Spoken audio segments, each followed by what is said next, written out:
হরে কৃষ্ণ। সকলে একবার বলুন, হরে কৃষ্ণ কৃষ্ণ কৃষ্ণ হরে হরে, হরে রাম রাম রাম হরে হরে। আজকে খুব আনন্দের বিষয়, আজ আমি আপনাদের কাছে গীতা জয়ন্তী নিয়ে আলোচনা করব। গীতা জয়ন্তী কবে পড়েছে, কিভাবে আপনি পালন করবেন, গীতা জয়ন্তীর মুখ্য উদ্দেশ্য কি, গীতা জয়ন্তী পালন করলে কি লাভ, সবকিছু জিনিস আমি আপনাদের কাছে বলার চেষ্টা করব। সাধুগুরু বৈষ্ণবের শ্রীমুখ থেকে আমি যা শ্রবণ করেছি আমি সেটাই বলবো। হরে কৃষ্ণ। খুব মন দিয়ে শ্রবণ করুন। গীতা জয়ন্তী এবারে পড়েছে 1 ডিসেম্বর, 14 অঘ্রাণ, 26 কেশব, বুঝেছেন? সোমবার গীতা জয়ন্তী পড়েছে, তাই 1 ডিসেম্বর সোমবার গীতা জয়ন্তী মহোৎসব। সাধারণত গীতার জন্ম হয়েছিল ডিসেম্বর মাসে, সেই জন্য কখনো আগুপেছু হয় তিথি অনুযায়ী। মোক্ষদা একাদশীর দিনে গীতার জন্ম হয়। ভগবান কৃষ্ণ অর্জুনকে মাধ্যম করে এই গীতার জ্ঞান ভগবান কুরুক্ষেত্রের রণাঙ্গনে তিনি দিয়েছিলেন আমাদের মতো বদ্ধ জীবকে কৃপা করার জন্য, অর্জুনকে উপলক্ষ করে। যেমন গাভী দুধ দেয় বাছুরকে উপলক্ষ করে, কিন্তু খায় কারা? মানুষেরা। ঠিক সেরকম ভাবে শ্রদ্ধালু ব্যক্তিরা এই গীতার জ্ঞান লাভ করে আনন্দ লাভ করে। যদিও অর্জুনকে ভগবান নিমিত্ত করে গীতার জ্ঞান দিয়েছিলেন। গীতা কেন এত পবিত্র? না, ভগবানের সঙ্গে সম্পর্কিত সবকিছু জিনিসই পবিত্র। সেই জন্য গীতা প্রতিটি অধ্যায়ে যোগ কথাটা দিয়েছে, যে ভগবানের সঙ্গে যুক্ত হওয়ার জন্য, বুঝেছেন?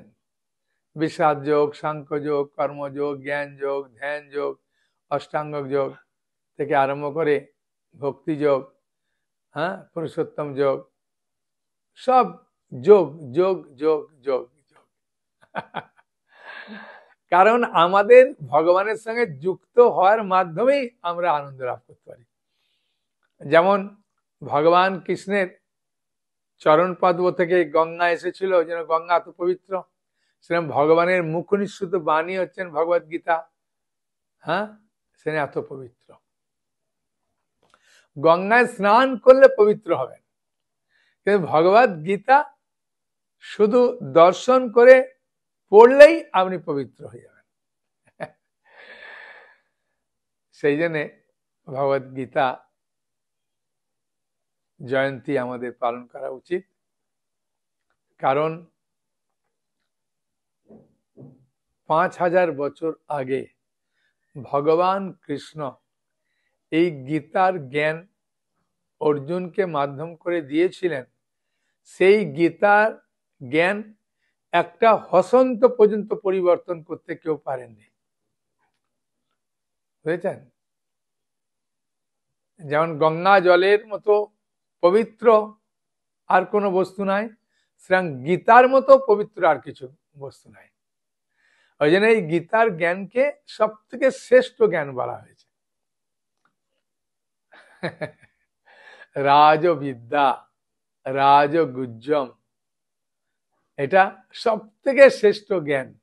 রাজবিদ্যা, রাজগুজ্জম সব থেকে গোপনীয় জ্ঞান। এটা হাটে বাজারে সব জায়গায় কাছে আপনি পাবেন না। রাজবিদ্যা রাজগুজ্জম পবিত্রম ইদম উত্তমম। ভগবদ গীতায় ভগবান কৃষ্ণ অর্জুনকে নবম অধ্যায়ের 2 নম্বর শ্লোকে বলছেন পবিত্রম ইদম উত্তম, এটা পবিত্র। আপনি স্পর্শ করা মাত্র, যখন আপনি গীতাকে এরকম স্পর্শ করবেন না, গীতাকে এরকম স্পর্শ করবেন, তখনই আপনার হৃদয় পবিত্র হয়ে যাবে। এটা পবিত্র ইদম উত্তমম, এটা শ্রেষ্ঠ।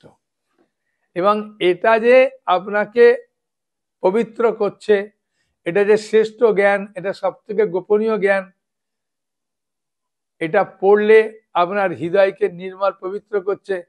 কি করে বুঝবেন? প্রত্যক্ষ অবগমম ধর্মম, একদম সরাসরি ভাবে আপনি উপলব্ধি করবেন। যেমন খেলে পেট ভরে কে বোঝে? যে খায় সে সঙ্গে সঙ্গে বুঝতে পারে যে আমার ক্ষুধা নিবৃত্তি হচ্ছে, আমি শক্তি পাচ্ছি, আমি সন্তুষ্ট হচ্ছি।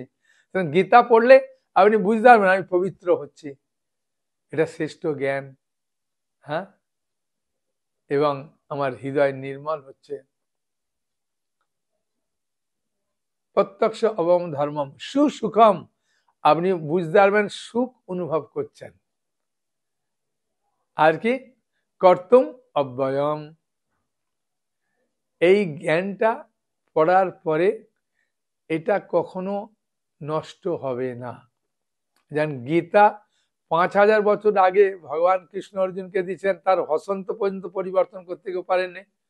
এই জগতের সবকিছু পরিবর্তন হচ্ছে, কিন্তু ভগবদ গীতার কোনো পরিবর্তন দেখতে হয় না। 700 শ্লোক যেমন আছে একদম অ্যাজ ইট ইজ সেরকম আছে।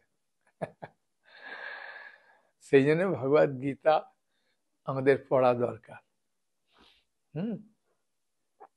আপনি একবার পড়ে দেখবেন, তাহলে আপনি অনুভব করতে পারবেন যে সত্যি করে ভগবদ গীতা হৃদয়কে কিভাবে নির্মল পবিত্র করে। কর্তুম অব্যয়ম, অব্যয় মানে এটা নিত্য। এই গীতার জ্ঞানটা কখনো নষ্ট হবে না। নষ্ট হবে না মানে গীতা পড়ার যে ফলটা, এটা কখনো নষ্ট হবে না, এটা স্থায়ী থেকে যাবে। বুঝেছেন? ওই জন্য কর্তুম অব্যয়ম, এটা নিত্য থাকবে। অন্য কিছু জিনিস অনিত্য, কিন্তু এই গীতার জ্ঞান, গীতা পড়লে যে ফল, গীতা স্পর্শ করলে যে ফল, গীতা দান করলে যে ফল, গীতা পড়ার জন্য একজনকে উৎসাহ দিলে যে ফল, সেগুলো কখনো নষ্ট হবে না। ওই জন্য অব্যয়ম কথাটা দিয়েছে, কারণ এটা ভগবানের সঙ্গে সম্পর্কিত বলে এটাকে অব্যয়ম বলা হয়েছে। মানে ভগবান বা ভগবান সম্বন্ধীয় কিছু যখন করব, ওটা নিত্য থাকবে। ওই জন্য এটাকে বলে সুকৃতি। বোঝা গেল? সুকৃতি কখনো নষ্ট হয় না, পুণ্য নষ্ট হয়, সুকৃতি নষ্ট হয় না। তাহলে ভগবান বা ভগবান সম্বন্ধীয় কিছু করলে সুকৃতি হয়। এই জন্য ভগবদ গীতা পড়লে, গীতা দান করলে, গীতার কথা কাউকে শোনালে আপনার সুকৃতি হবে। বুঝতে পারলেন? কোনো অসুবিধা আছে? হরে কৃষ্ণ। অনেকে প্রশ্ন করতে পারে, প্রভু 1 ডিসেম্বর তো গীতা জয়ন্তীর মাস, গীতা জয়ন্তীর মাসটা ডিসেম্বর মাস, 1 ডিসেম্বর গীতা জয়ন্তীর দিন, মকসুদে একাদশী, কোনো অসুবিধা নেই। কিন্তু এই সারা মাসে আপনি দান করতে পারেন, সারা মাসটা আপনি গীতা পড়তে পারেন, কোনো অসুবিধা নেই। ঠিক আছে? আর কোনো প্রশ্ন আছে কারো? হ্যাঁ, অনেকে বলে প্রভু আমি তো গীতা বিশ্বাস করি না, হ্যাঁ আমি ভগবানকে মানি না। কোনো অসুবিধা নেই, ভগবদ গীতার 9ম অধ্যায় 3 নম্বর শ্লোকে ভগবান বলে দিয়েছেন, অশ্রদ্ধা ধানা পুরুষা ধর্ম শস্য পরন্তপ অপ্রাপ্যমাং নিবর্তন্তে মৃত্যু সংসার বর্তমানি। হে পরন্তপ, ভগবত ভক্তিতে যাদের শ্রদ্ধা হয়নি, যারা এই গীতার জ্ঞান বিশ্বাস করে না, ভগবানকে বিশ্বাস করে না, তারা আমাকে লাভ করতে পারে না। তাই তারা এই জড়জগতের জন্ম মৃত্যুর সংসারে বারবার তাকে আমি ঘুরপাক খায়ে খায়ে খায়ে খায়ে নিয়ে আসি।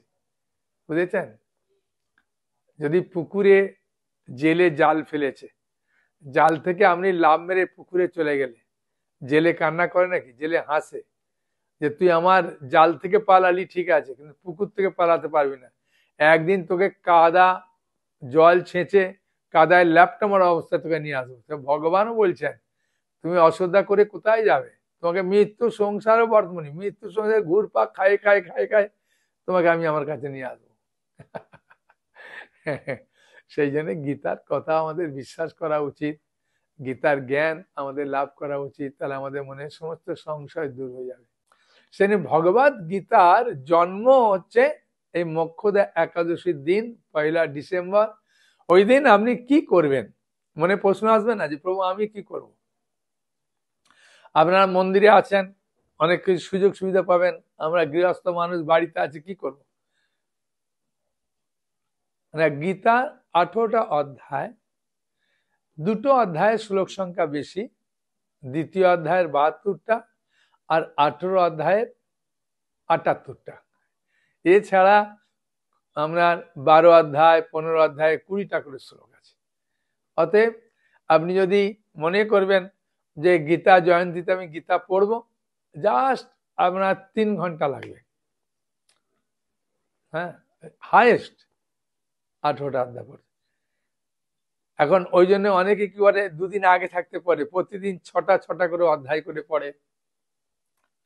একজন মাতাজি বলছেন, প্রভু আপনার কথা শুনে তো আমার গীতা পড়তে খুব ইচ্ছা হয়, কিন্তু আমি গীতা উচ্চারণ করতে পারি না সংস্কৃত। আমি বাংলা অনুবাদ গুলো পড়বেন, আমাদের প্রত্যেকটা শ্লোকের নিয়ে পাশে পাশে এরকম হবে। যেমন একটা আপনার ভাগ্যে ভালো শ্লোক বেরিয়েছে, বহুনাং জন্ম নামন্তে জ্ঞান বাংমাং প্রপদ্যতে বাসুদেব সর্বমিতি স্বমাত্মা সুদুর্লভ। ওই যে বহু জন্মের পর তত্ত্বজ্ঞানী ব্যক্তি আমাকে সর্বকারণের পরম কারণ রূপে জেনে সর্বস্ব জ্ঞানে আমার শরণাগত হন, সেই মহাত্মা অত্যন্ত দুর্লভ। মানে গীতাটা যে পাঠ করবেন এটা সাধারণ নয়, এটারও আপনার অত্যন্ত দুর্লভ। বহুনাং জন্ম নামন্তে, বহু জন্মের পর তবে একজন গীতাকে স্পর্শ করতে পারে, গীতা পড়তে পারে, কৃষ্ণকে পরমেশ্বর বলে জানতে পারে। আপনার ভাগ্যটা ভালো আছে। হ্যাঁ, এই যে শ্লোকের নিচে পরে অনুবাদ দিয়ে দিয়েছে, দেখতে পাচ্ছেন?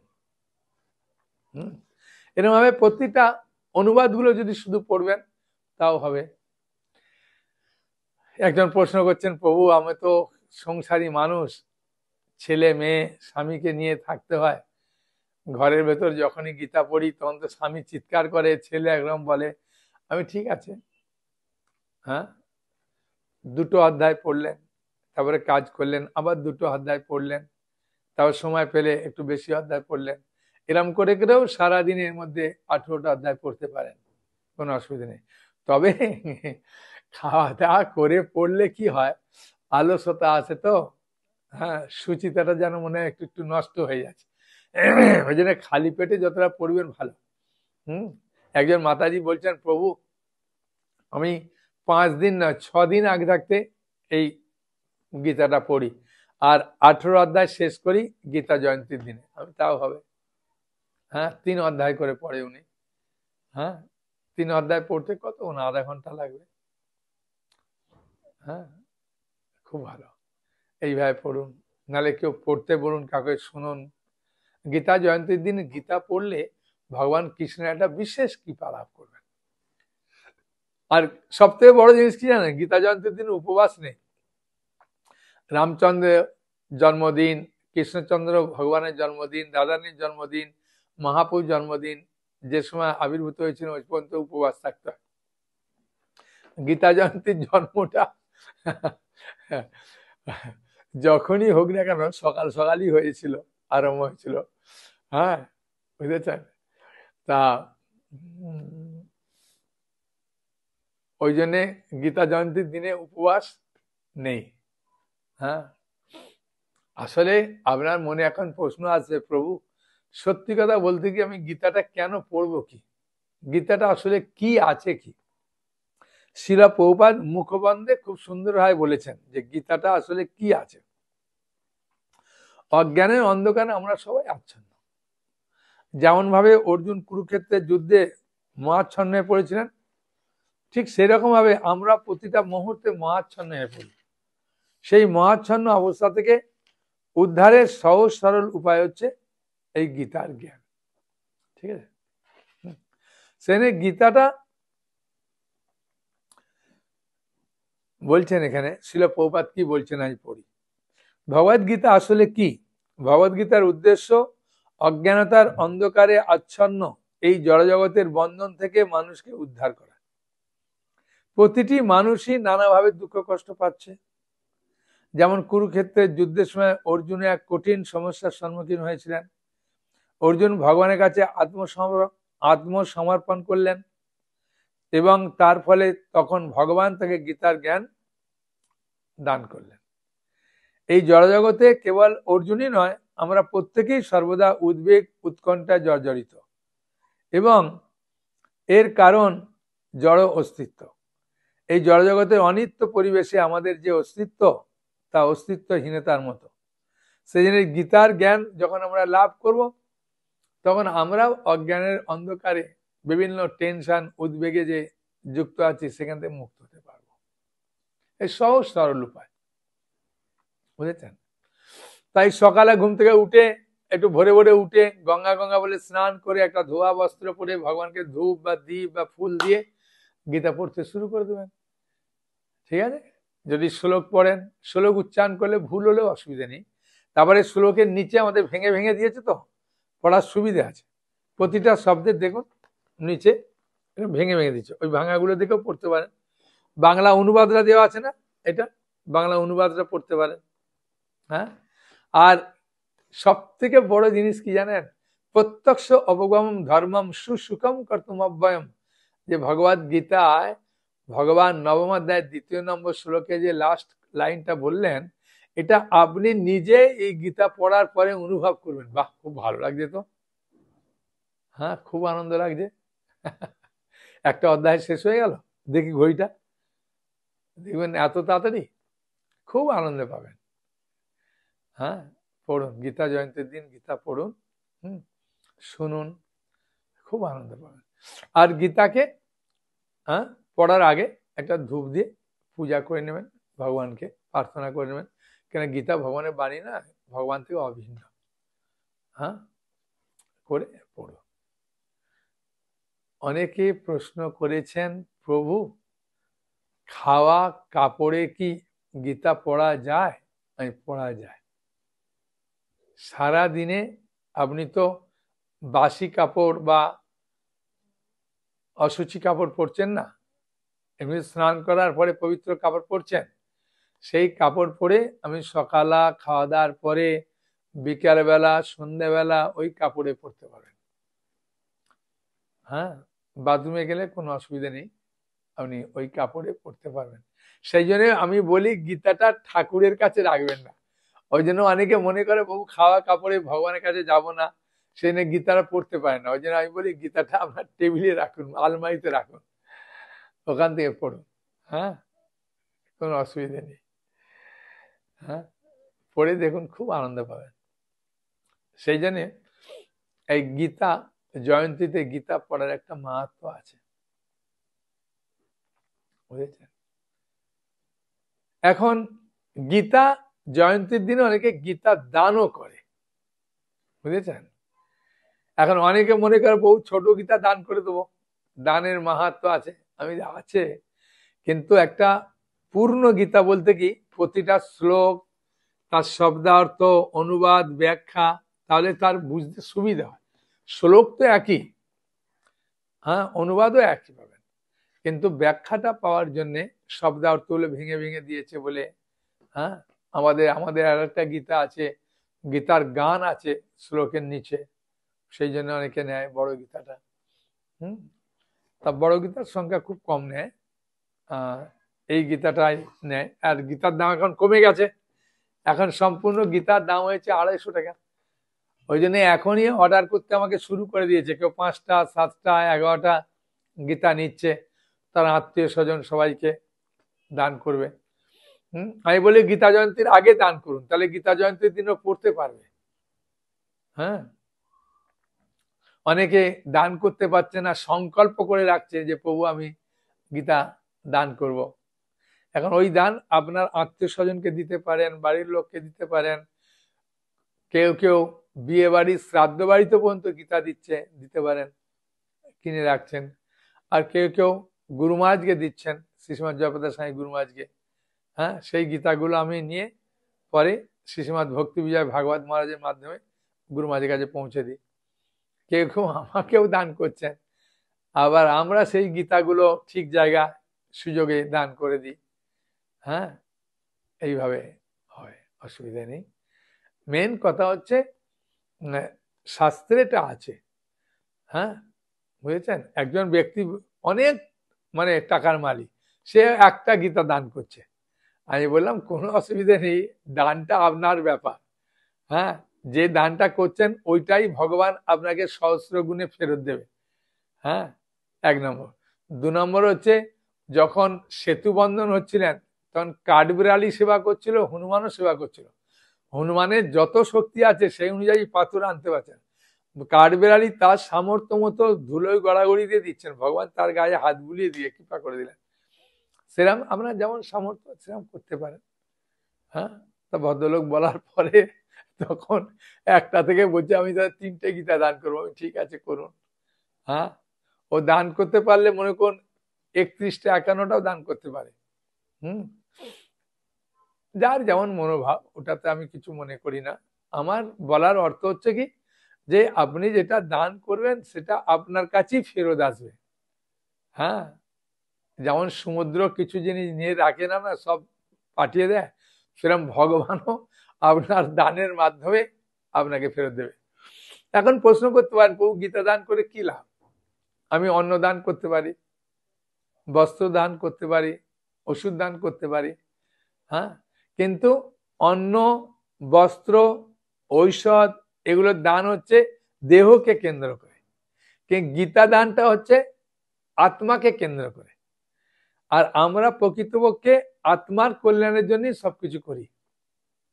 হ্যাঁ, আত্মা ভগবানের অংশ, আত্মা এই জড়জগতে এসে একটা দেহতে বদ্ধ হয়ে আছে, মানে আত্মার কল্যাণের জন্য এই গীতা দান করা উচিত।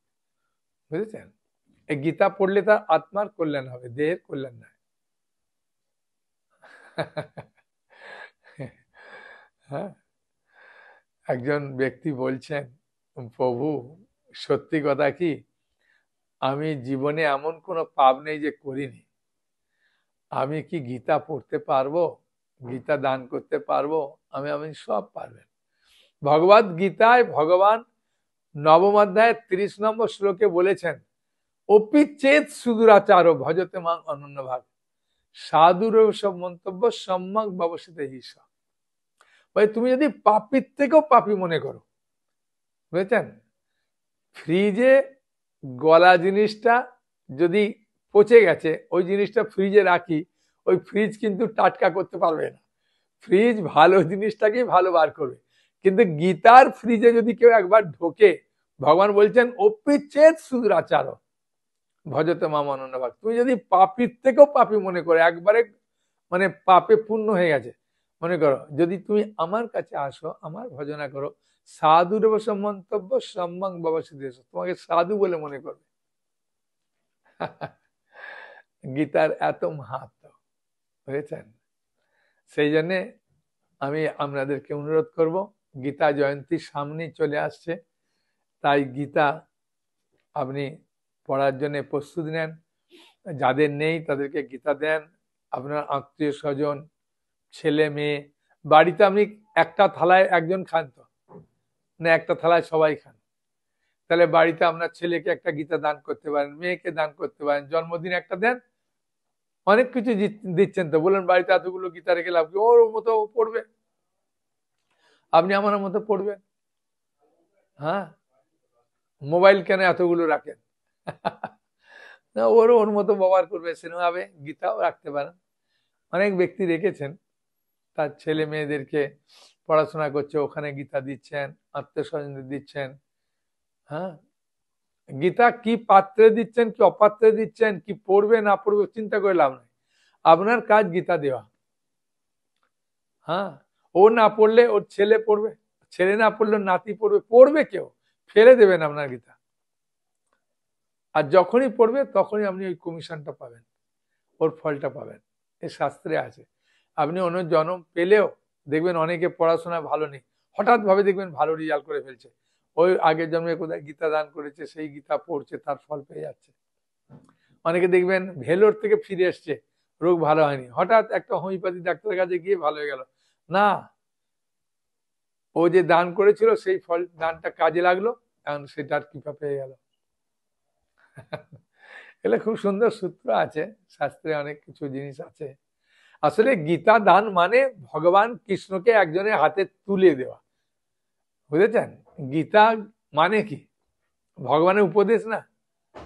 হ্যাঁ, তো ভগবান এবং ভগবানের উপদেশকে পর্যন্ত তুলে দিলেন একজনের হাতে গীতা দানের মাধ্যমে। এর থেকে বড় লাভ কি আছে? ওই জন্য তো ভগবদ গীতার 4th অধ্যায়ের 38 নম্বর শ্লোকে বলেছেন, নয়ি জ্ঞানেন সদৃশং পবিত্রম ইহা বিদ্যতে। হ্যাঁ, এই গীতা দানের মতো শ্রেষ্ঠ দান জগতে কিচ্ছু নেই আর হবে না। হ্যাঁ, আর গীতা দান করলে কি হবে? গীতার কথা প্রচার করলে কি লাভ হবে? মহাপ্রভু যখন দক্ষিণ ভারতে গিয়েছিলেন, তখন কুর্ম বিপ্র বলে একজন ব্রাহ্মণ, সে মহাপ্রভুর সঙ্গে চলে যাচ্ছেন। মহাপ্রভু বলেন, না না না, তুমি বাড়িতে থেকে আমার আজ্ঞায় গুরু হইয়া তারও এই দেশ। মানে যারে দেখো তারে কহ কৃষ্ণ উপদেশ। কৃষ্ণ উপদেশ মানে গীতার কথা তুমি বলো, কৃষ্ণের কথা বলো। যারে দেখো তারে কহ কৃষ্ণ উপদেশ, আমার আজ্ঞায় গুরু হইয়া তারই দেশ। তুমি আমার আজ্ঞায় গুরু হয়ে গেলে, গুরু হয়ে এসব লোকদের তুমি তারণ করছো, উদ্ধার করছো। হ্যাঁ, কত লাভ দেখেছেন এই গীতার জ্ঞান প্রচারে। সেই নিয়ে গীতা আপনার জ্ঞান প্রচার করুন। হ্যাঁ, আমার হোয়াটসঅ্যাপে আপনি ফোন করলে আপনি গীতা আপনাকে পাঠিয়ে দেবো, আপনার আত্মীয় স্বজনকে প্রচার করুন, সুযোগ আছে। হ্যাঁ, গীতা পড়ুন। আর গীতা জয়ন্তীতে ভগবান কৃষ্ণের বিশেষ কৃপা হ্যাঁ আপনি লাভ করুন। বলুন, কোনো প্রশ্ন আছে কারো? যে কোনো প্রশ্ন থাকলে বলতে পারেন, বলুন। হরে কৃষ্ণ। এখন হোয়াটসঅ্যাপে কোনো কিছু পাঠানো খুব কঠিন হয়ে যাচ্ছে। ওই জন্য ভারত সরকার একটা অ্যাপস বার করেছে, আরাতাই। ওটা প্লে স্টোরে গিয়ে আপনি আরাতাই বলে লিখতে পারেন। হ্যাঁ, লিখলেই দেখবেন ওই অ্যাপসটা আপনার কাছে চলে আসবে। ওটাকে লোড করবেন, লোড করে হোয়াটসঅ্যাপে যেমন ভাবে একটা সাংকেতিক চিহ্ন আছে না, সেরকম আরাতাইয়ের একটা চিহ্ন আছে, ওটাকে আপনি সেভ করে নেবেন। নিয়ে আমাদের হোয়াটসঅ্যাপে আমার যে নম্বর আছে না, এই নম্বরে আপনি মেসেজ পাঠাতে পারবেন। ঠিক আছে, আমার যে নম্বর আছে 8373826061, এই একটা নম্বর আছে। আর একটা নম্বর আছে 7384845332। এই দুটো নম্বর যে আছে আমার ক্লাসে, ওই দুটো নম্বরে ওখানে যোগ করে কোনো কিছু বললে আমাদের কাছে চলে আসবে। ঠিক আছে, তাহলে আপনি প্রতিটা একাদশী পাবেন আর সবকিছু পাবেন। হ্যাঁ, আপনার মনের সংশয় যে আমি ক্লাস পাচ্ছি না, ক্লাস পেয়ে যাবেন। ঠিক আছে, হরে কৃষ্ণ।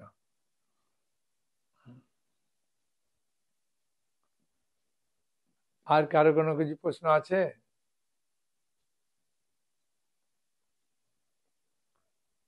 বলুন। ওনার প্রশ্ন, আমি কি গীতা জয়ন্তী করার জন্য কি মায়াপুর যাব? না, মায়াপুর আসতেও পারবেন, আগে একটা রুম বুকিং করতে হবে, নাহলে রুম পাওয়া খুবই কঠিন। হ্যাঁ, বুঝেছেন? আর বাড়িতে করলে সব থেকে ভালো। হ্যাঁ, বাড়িতে করলে সব থেকে ভালো, সবাই মিলে করলেন। ঠিক আছে। হুম, বলুন। ও, গীতা প্রচার করলে কি লাভ? গীতা প্রচার করলে কি লাভ দেখুন, অষ্টাদশ অধ্যায়ের 68 নম্বর শ্লোক আর 69 নম্বর শ্লোকে গীতা প্রচার করলে কি লাভ সেখানে বলছে দেখুন। ভগবান বলছেন, য ইদং পরমম গুজ্জম মদ ভক্তেষু অবিদাস্যতি ভক্তিং মই পরং কিত্তা মামে বৈশত অসংশয়। যিনি আমার ভক্তদের মধ্যে, হ্যাঁ মানে যে কোনো ব্যক্তিকে যখন দোকানে কেউ প্রবেশ করে না, দোকানদার কি মনে করে? আমার কাস্টমার মনে করে না? সেই জন্য আপনি মনে করুন বাইরের লোককে দেবো বা এ দেবো, ভক্ত না। যাকে গীতা দেবেন সেই ভক্ত। যিনি আমার ভক্তদের মধ্যে পরম গোপনীয় গীতা বাক্য উপদেশ করেন, তিনি অবশ্যই পরাভক্তি লাভ পূর্বক নিঃসংশয়ে আমার কাছে ফিরে আসেন। ভগবান যে আমার কাছে ফিরে আসে। হ্যাঁ, বলার পরে যেমন কোনো কিছু একটা জজ সাহেবকে একটা কিছু চিঠি লিখছেন, তাতে স্ট্যাম্পটা মারলে কি হবে, জজ সাহেবের সেই কাগজটা খুব মূল্য হয়ে যায়। সেরকম ভগবান পরের লাইনে একদম স্ট্যাম্প মেরে দিচ্ছে, নচ তসমাৎ মনুষ্যেষু কশ্চিৎ মে প্রিয় কীর্তমা ভবিতা নচ মে তসমাৎ অন্য প্রিয়তর ভুবি। বলছেন এই পৃথিবীতে এর থেকে অধিক প্রিয়কারী কেউ নেই আর কেউ হবে না অর্জুন, যে আমার বাণী প্রচার করে। তা ভগবানের বাণী প্রচার করলে কি লাভ হবে দেখলেন?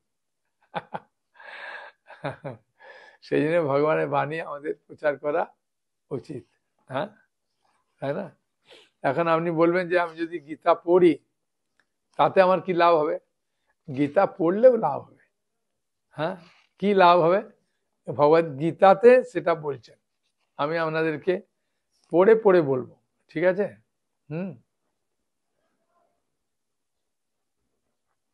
তাহলে আপনার মনের সন্দেহটা কেটে যাবে। 70 নম্বর শ্লোকে কি বলছেন শুনুন। অদ্যশতে চজ ইমম ধর্মম সংবাদো মা বয় জ্ঞান যজ্ঞেন তেনামিষ্ট স্যামিতি মে মতি। আর যিনি আমাদের এই উভয়ের পবিত্র কথোপকথন অধ্যয়ন করবেন, তার সেই জ্ঞান যজ্ঞের দ্বারা আমি পূজিত হব। ভগবানের গীতা পড়লে কি হয়? ভগবান জ্ঞান যজ্ঞের দ্বারা পূজিত হন। এটি আমার অভিমত, ভগবান বলছেন, বুঝেছেন? আর গীতা দান করলে, গীতা পড়লে কি লাভ, সেটা আবার ভগবদ গীতায় ভগবান কৃষ্ণ কে যখন উপদেশ দিচ্ছিলেন, এই সার বস্তু তো সঞ্জয় বলছিলেন না ধৃতরাষ্ট্রকে, সেনে সঞ্জয় সেখানে অভিমত প্রকাশ করেছেন। কি অভিমত প্রকাশ করেছে জানেন? শুনুন। যত্র যোগেশ্বর কৃষ্ণ যত্র পার্থ ধনুর্ধর তত্র শ্রী বিজয়ভূতি ধ্রুবা নীতির মতির মম। ওই যেখানে যোগেশ্বর শ্রীকৃষ্ণ এবং যেখানে ধনুর্ধর পার্থ, সেখানে নিশ্চিতভাবে ঐশ্বর্য, বিজয়, অসাধারণ শক্তি ও নীতি বর্তমান থাকে। সেটি আমার অভিমত, এটা সঞ্জয় বলছেন। সেখানে কি থাকে? সেখানে নিশ্চিতভাবে ঐশ্বর্য থাকে। মানে আপনি ঐশ্বর্য আপনার থেকে লাভ করবেন গীতা পড়লে, এবং বিজয়, সবকিছুতে আপনি জয়লাভ করবেন। এই সঞ্জয় অভিমত প্রকাশ করছেন। যেখানে ভগবান শ্রীকৃষ্ণ আর ধনুর্ধর পার্থ, সেখানে নিশ্চিতভাবে ঐশ্বর্য থাকবে, বিজয় থাকবে, অসাধারণ শক্তি থাকবে, নীতি থাকবে, সবকিছু। তাহলে কেন গীতা আপনি পড়বেন না, কেন দান করবেন না বলুন? বুঝেছেন? হ্যাঁ, বলুন, আর কার প্রশ্ন?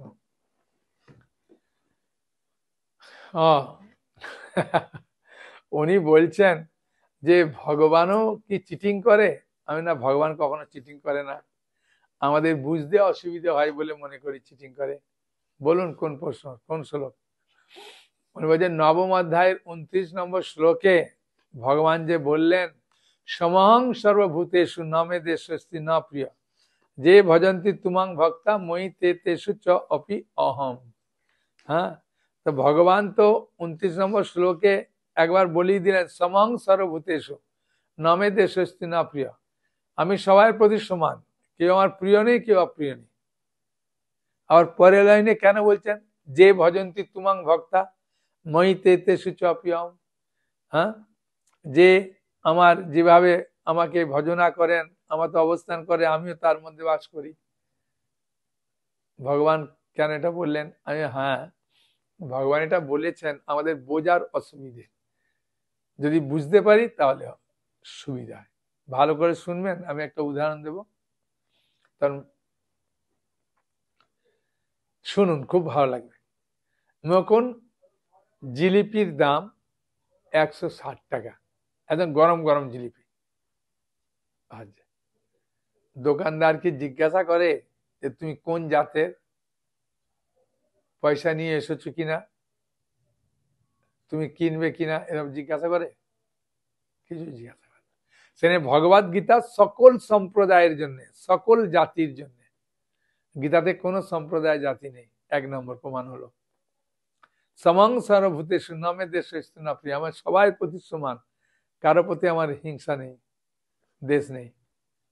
কিন্তু পরে যে বলছেন যে ভজন্তি তুমাং ভক্তা ময়ি তে তেষু চাপি অহম, যে আমার ভজনা করে, আমাকে আমাতে আশ্রয় করে, আমি তার মধ্যে বাস করি। মানে দোকানদার কাছে যে আসবে তাকেই দোকানদার জিলিপি দেবে। কেউ 80 টাকা দিলে তাকে 500 দেবে, কেউ 160 টাকা দিলে 1 কিলো দেবে, তাই না? আর কেউ যদি দেখা যায় হ্যাঁ অল্প টাকা দিয়েছে, অল্প টাকা বলতে 30 টাকা দিয়েছে, তাকে কত দেবে? তাকে কি 1 কিলো দেবে না 500 দেবে? দেবে না। যে যেমন পয়সা দিচ্ছে দোকানদার তাকে তেমন মাল দেবে না। দোকানদার যদি 30 টাকাতে 1 কিলো দিয়ে দিত, 80 টাকাতে 1 কিলো দিত, 160 টাকা দিলে 1 কিলো দিতে সমান হবে? সমান হয় না। হ্যাঁ, যে যেমন দিচ্ছে তাকে সেরকম ভাবে দিচ্ছে, তাই না? 40 টাকা দিলে 250 গ্রাম দেবে, 80 টাকা দিলে 500 দেবে, 160 টাকা দিলে 1 কিলো দেবে। ঠিক ভগবান বলছেন যে যেমন ভাবে আমার প্রতি শরণাপন্ন হয় তাকে আমি সেইভাবে কৃপা করি। আমি সবার প্রতি সমান, দোকানদার সবার প্রতি সমান, যেমন পয়সা দিচ্ছে সেরকম ভাবে জিলিপি দিচ্ছে। ঠিক ভগবানও বলছেন যে যেমন ভাবে আমার প্রতি শরণাগত হয় তাকে আমি সেইভাবে দিই। বুঝতে কোনো অসুবিধা হলো? বলুন। এই তত্ত্বগুলো আপনি তখনই বুঝতে পারবেন যদি গীতা আস্তে আস্তে পড়েন, ভগবান আপনাকে হৃদয় থেকে সাহায্য করবেন। হ্যাঁ, আর কারো প্রশ্ন? বলুন মাতাজি, কি প্রশ্ন? উনি বলছেন আমি তো গীতা পড়তাম, কিন্তু গীতার উচ্চারণে ভুল হলে আমার আত্মীয় স্বজনরা সবাই বলছেন পাপ হবে, সেই নিয়ে গীতাটা আমি শালু কাপড়ে রেখে দিয়েছি। খুব ভালো করেছেন মাতাজি, কোনো অসুবিধা নেই। গীতা পড়তে গেলে উচ্চারণে ভুল হলে কোথাও পাপ নাই। একটা বাচ্চা ছেলে যখন বাবা বলে, প্রথমে বাবা বলতে পারে, মা শেখায় বাবা বলা, তখন বাচ্চাটা বা বা বা এরকম উচ্চারণ করে, তাতেই বাবা তাকে আলিঙ্গন করে জড়িয়ে ধরে যে আমার ছেলে একদিন বাবা বলবে। ঠিক ভগবান বলছেন আমার এই গীতা পড়তে হলে উচ্চারণ ভুল হলেও তাকে আমি আলিঙ্গন করে কৃপা দেব, কোনো অসুবিধা নেই। গীতা যে কেউ পড়তে পারে, যে কোনো সময় পড়তে পারে, হ্যাঁ, কোনো অসুবিধা নেই। ঠিক আছে, তাহলে আজকে গীতা জয়ন্তী উপলক্ষে আমরা গীতা দানের মাহাত্ম্য বুঝতে পারলাম, গীতা পড়ার মাহাত্ম্য বুঝতে পারলাম। হ্যাঁ, গীতাকে প্রণাম করার মাহাত্ম্য আছে। যদি কেউ প্রণামও করে গীতাকে, কাকে প্রণাম করছে? ভগবান কৃষ্ণকে প্রণাম করছে। হ্যাঁ, কেন? ভগবান গীতা কৃষ্ণ থেকে অভিন্ন। ঠিক আছে, তাহলে আপনারা সবাই গীতা পড়বেন, গীতা পড়ার জন্য প্রস্তুতি নেন। আর যারা যারা গীতা নিতে চান আমার হোয়াটসঅ্যাপ নম্বরে ফোন করবেন, হ্যাঁ, পাবেন।